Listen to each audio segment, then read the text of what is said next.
Find my gate. ก่อนออกจากเครื่องบิน I'm flying today on Thai Lion out of Don Mueang, DMK. There's several regional carriers that fly over there, and it's pretty cheap, especially if you give a little notice. There's also Air Asia, of course, that flies over there, and a couple others. And I think it's a really cool place, and I think that you should check it out. The prices are similar to Thailand. If you've ever been to Thailand, the rooms and the food are very reasonable if you go over there and you're on a budget. So don't worry about that. I really enjoyed my time over there. There's a lot of cool stuff over there to check out.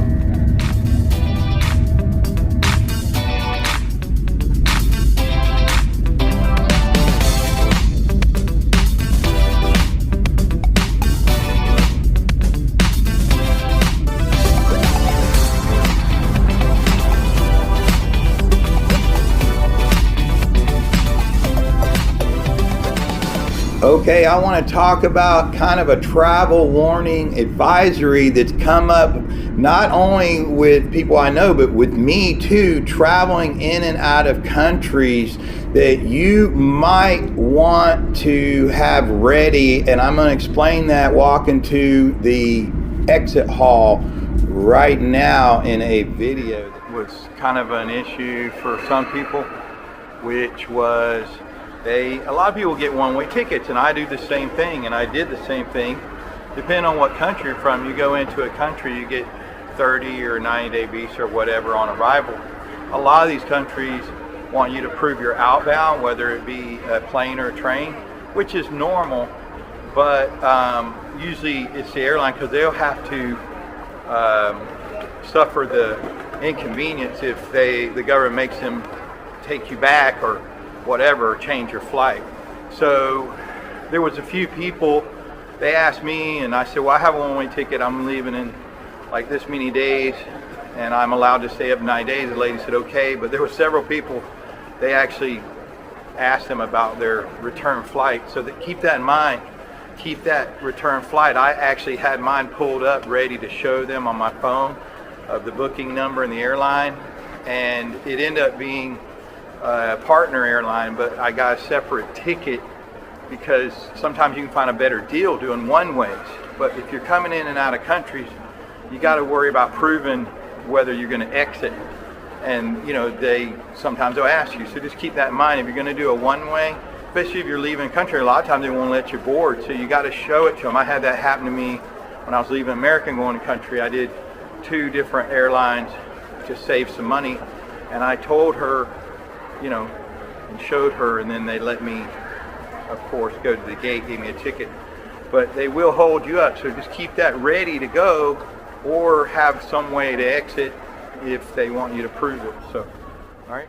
Okay, if you saw my travel advisory warning on the screen before, now we're on a second one. The first one was one-way tickets or departure tickets out of that country. The other thing we're going to talk about, which might be on the screen right here or over here, depending on where I put myself in the video, is the MDAC, which is the Malaysian Digital Arrival Card. I think that's what it stands for. And they're doing this now. Now, I don't remember me the last time I came there, which was not too long ago, having to do this, but I think they're implemented this at the beginning of 2024, and I'm going to do a screenshot of the application right now. And you know, let me tell you, let me be honest, this is, if you're on arrival visa and you have a valid passport for 6 months or more, then if the question comes up, I think it should be the discretion of the immigration officer to ask you that question. Now, I get the one-way ticket thing, that you might want to prove you exiting that country. Singapore does the same thing. And before I start talking, doesn't mean I don't like that country or the people. It just means that I think this is a little bit of red tape. It's extra documentation. It's pretty cut and dry. Basic information, a little bit more than basic information, but you can fill it out in the arrival hall like I did, but they're wanting you to do it before you come. And it's you know, they're the gatekeeper. They're at liberty to say whether you can come and go, even if you've already booked travel. So I think that right there is not only a personal risk, but it's a little inconvenient. But here nor there, I did what they told me to do. So you're going to see on this application, it's going to have the departure flight, or you know, whether it's a flight or a boat, you need to put that in there. There's only one slot, so I'm thinking they're referring to the departure, the way you're embarking out of there. And then also where you're staying, whether it be a hotel or a residence. It basically means the first place that you're going to go. If you change where you're going, then I don't see a second slot for that, because people do move around the country. Just put in the first place, even if it's only for one day. But in the future, they might deny you in the country if you don't have this filled out 2.5, 3 days before. Now, will they enforce that?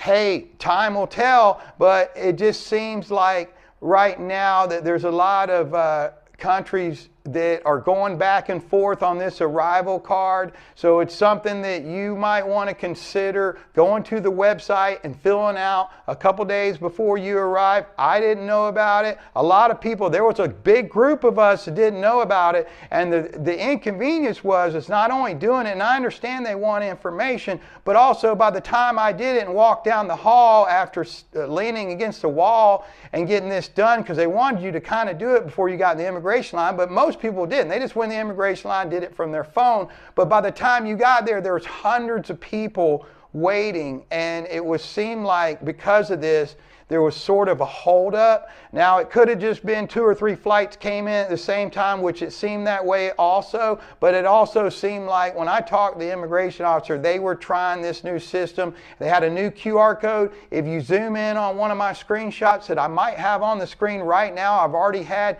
you can actually use your camera, and I tried it, it does work. Go to that QR code at the current time, or that website, which I'll try to put on the screen. But this is something that you need to be aware of when you're coming in and out of certain countries, that you possibly could be held up. So I just wanted to talk about this before we continue the rest of my journey over here to Penang, Malaysia, and Georgetown to check this place out.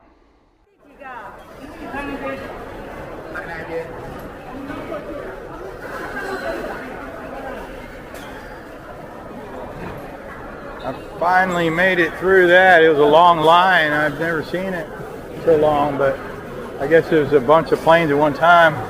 Started that journey at 2 and it's 3:30. You just got to be patient though. Now I'm coming into baggage claim, but I just got through immigration on an on-arrival visa, but you got to fill out a new QR code arrival card, so search for that online. Anyway, I guess I'm going out here. Follow the herd place soon. Well, I just got here, so let's walk outside. Typical curb style place to get picked up and dropped off with taxis and shuttles. All right, let me see if I can get a ride in my hotel. So the rooms in this area are very reasonable. I got a full-blown version coming up. This is Victoria Garden. There's Victoria Inn right next to it. Don't get them confused, because these rooms are nicer. It's a little bit more money, but they are nicer rooms. But don't get them confused.